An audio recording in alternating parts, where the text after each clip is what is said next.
A day in my life as a servidora na nanimpala sa ibang planeta. For today's video nga pala guys ay samahan niyo muna ulit ako.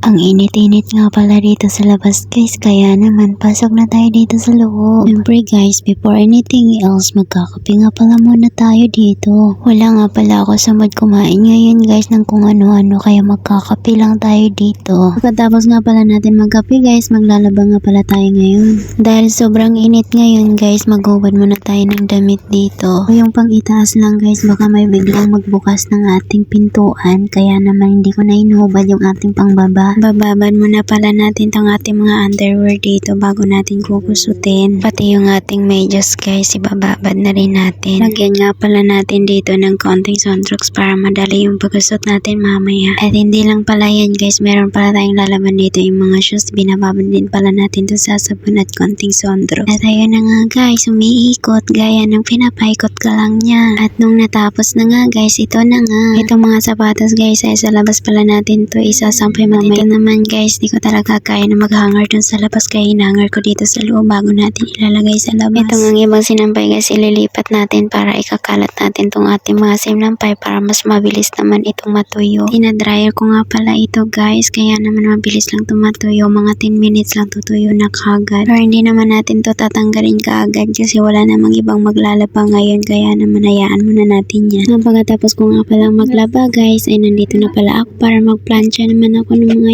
uniform ng kasama natin magjo-duty ngayon. Dalawang bahay nga lang palang may duty ngayon guys, kaya dalawang uniform lang yung paplansyahin natin. Tapos ko nga pala magplancha guys, ay proceed na pala ako dito sa pagkain kasi nagugutom na rin pala ako. Mamaya-maya naman guys, ang papakainin naman natin ay yung ating alagang kuting.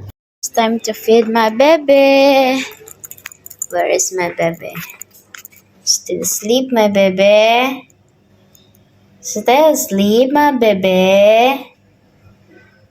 Baby? Yala, I will feed you. Diyan natin ang gatas.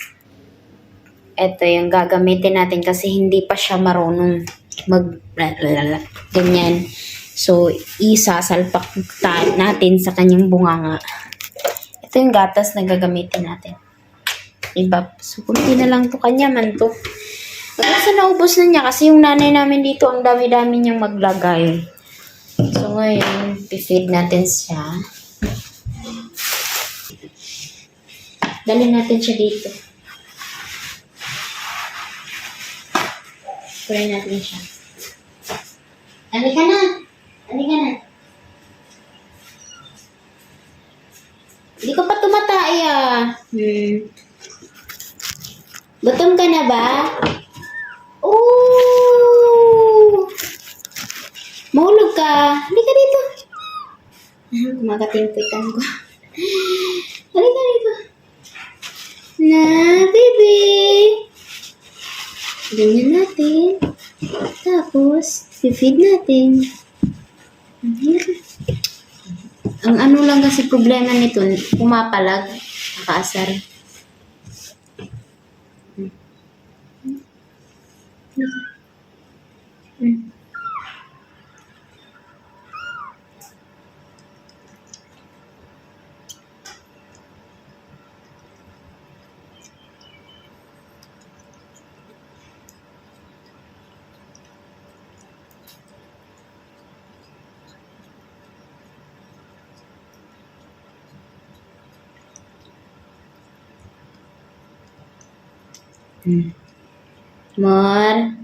More dali, para lumaki ka ng mabilis. Dali na, more.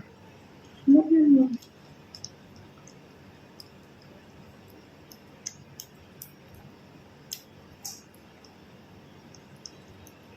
Napagod yan, ano yan?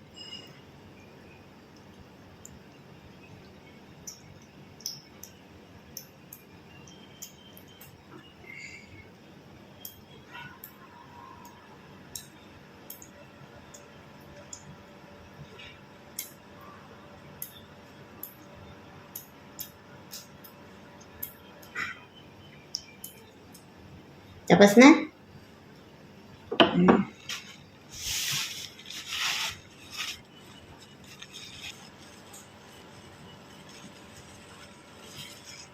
More pa? Ah. Dali.